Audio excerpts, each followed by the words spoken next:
Friends, রামশ্যামে আমরা 26 December আজকে আমরা লাঞ্চ করছি।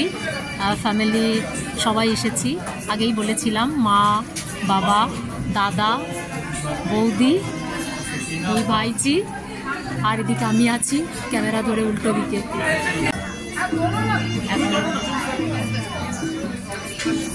সবাই ভীষণ হাংরি।